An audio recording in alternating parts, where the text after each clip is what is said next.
مسلمانان تروریست. آیا به راستی مسلمانان تروریست هستند؟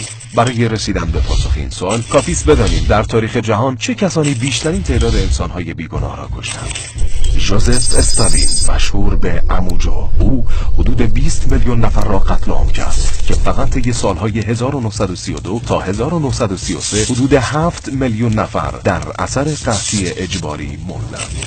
ماو تسه تونگ، او حدود 40 میلیون نفر را قتل عام کرد. بنیتو موسولینی، وی حدود 400,000 نفر را کشت. آشوکا، او حدود 100,000 نفر را به قتل رساند. محاصره اقتصادی که توسط جورج بوش در عراق اعمال شد، تنها 1,200,000 کودک در عراق کشته شدند. بررسی اجمالی نشان می‌دهد هیچ کدام از آنها مسلمان نبودند. اما چطور رسانه‌ها هرگز این افراد را تروریست نمی‌نامند؟ امروز اکثر غیر مسلمانان از شنیدن کلمه جهاد وحشت می‌کنند. جهاد واژه عربی است که به معنای مبارزه علیه شر و بدی برای دستیابی به خیر و عدالت به کار می‌رود.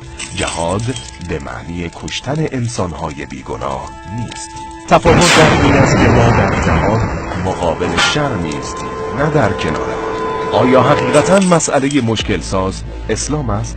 جنگ جهانی اول حدود 15 میلیون کشته، جنگ جهانی دوم حدود 66 میلیون کشته، بمباران اتمی هیروشیما و ناگازاکی حدود 200,000 کشته، جنگ ویتنام حدود 5 میلیون کشته، جنگ بوسنی و کوزوو حدود 214,000 کشته، جنگ عراق بیش از 1 میلیون نفر کشته، افغانستان، سوریه، فلسطین و مسلمانان میانمار.